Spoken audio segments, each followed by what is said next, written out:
महत्त्वाची बातमी माढ्यातनं। माढ्यात धवलसिंह मोहितेंचा रणजितसिंह नाईक निंबाळकरांना पाठिंबा जाहीर करण्यात आलाय। काँग्रेस नेते धवलसिंह मोहिते हे धैर्यशील मोहितेंचे चुलत बंधू। धवलसिंह मोहिते पाटलांचा महायुतीचे उमेदवार रणजितसिंह नाईक निंबाळकरांना पाठिंबा घोषित करण्यात आलाय। धवलसिंह मोहितेंचा इतर मोहिते कुटुंबांशी अनेक वर्षापासून अबोला असल्याचे देखील समजते।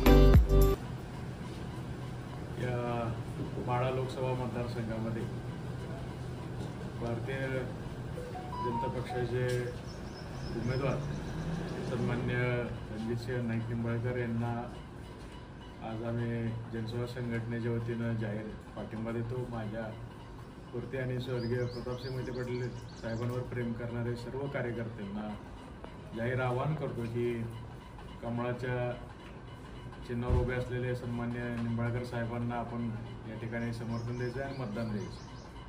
आज शरदचंद्रजी पवार साहेबांनी ज्या उमेदवाराला या मतदारसंघातून तिकीट दिले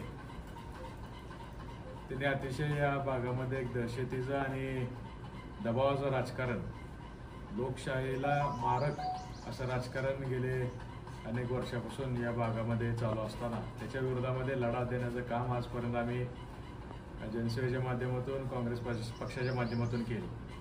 पण या आघाडीच्या माध्यमातून जेव्हा तुतारीच्या चिन्हावरती धैर्यशील मोहिते पाटलांना यावेळेस जेव्हा तिकीट देण्यात आलं तेव्हा खऱ्या अर्थानं फार मोठी नाराजी काँग्रेस पक्षातल्या कार्यकर्त्यांमध्ये निर्माण झाली आणि सर्वांनी मिळून एक आवाज उठवला की ह्या उमेदवाराला आपण पाडलं पाहिजे आणि लोकशाही जीवन ठेवण्यासाठी, भयमुक्त वातावरणामध्ये इलेक्शन पार पाडण्यासाठी भाजपची ताकद आज आम्हाला वाढवायला लागणार आहे। म्हणून आम्ही